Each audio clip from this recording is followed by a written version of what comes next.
মঙ্গলবার দিনভর উত্তপ্ত পরিস্থিতির পরে আজ আবার পরীক্ষায় বসেছেন এইচএসসি শিক্ষার্থীরা। এ নিয়ে বিস্তারিত জানাতে আমাদের সঙ্গে যোগ দিচ্ছেন তানজিন অন্ত। গতকাল দিনভর আন্দোলনের পর আজ পরীক্ষায় শিক্ষার্থীদের উপস্থিতি কেমন দেখছেন এবং বাইরে অপেক্ষমান অভিভাবক কারোর সাথে কথা বলতে পেরেছেন কিনা, কি বলছেন তারা?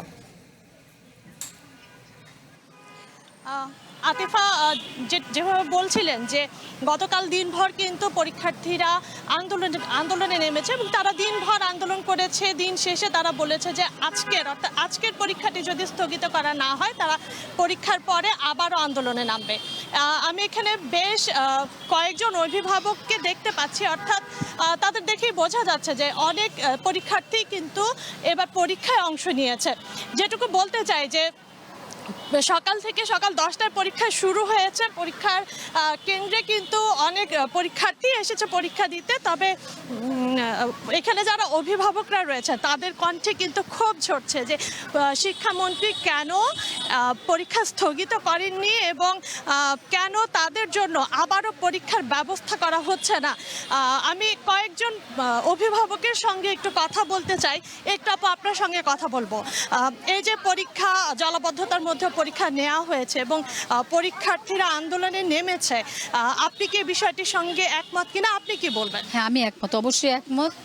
আমি বলবো যেমন ফিজিক্সের ওরা কিন্তু কোনো সময় পায়নি। ফিজিক্স অনেক বইয়ে অনেকগুলো অধ্যায় এবং শুধু একটাই বই না, ওরা নোট করছে, নোট খাতা বিভিন্ন কোচিংয়ে পড়ছে, সেক্ষেত্রে এগুলি রিভিশন দিতে তাদের সময় লাগছে, কিন্তু তারা সময় পায় না।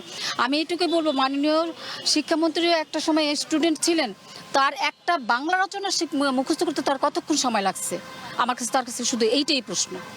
আপনি একটু বলবেন। আরেকটা কথা এখানে আছে, সে 6 এবং 7 নম্বর প্রশ্নটা যে ভুল আসছে, সে বলতেছে যারা টাচ করছে তাদেরকে দিবে।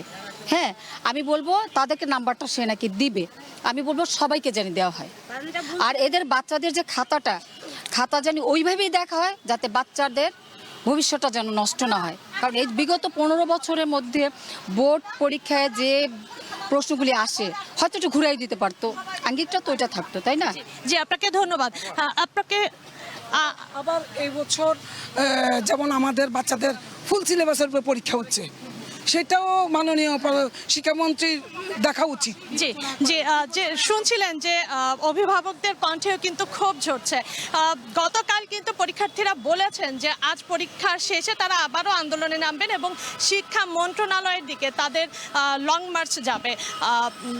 পরীক্ষা পরে আসলে দেখা যাবে, বোঝা যাবে যে তারা কতটুকু যাচ্ছেন আন্দোলনে এবং তাদের গতিপথ আসলে কি হবে। আতিফা। তানজিন, আপনাকে অসংখ্য ধন্যবাদ আমাদের সাথে যোগ দেওয়ার জন্য। আপনি আরো তথ্য সংগ্রহ করতে থাকুন, আমরা পরবর্তীতে আবার আপনার সাথে যোগাযোগ করব। মঙ্গলবার দিনভর উত্তপ্ত পরিস্থিতির পরে আজকে শিক্ষার্থীরা পরীক্ষায় অংশগ্রহণ করেছে, এ নিয়ে সবশেষ তথ্য জানাচ্ছিলেন তানজিন।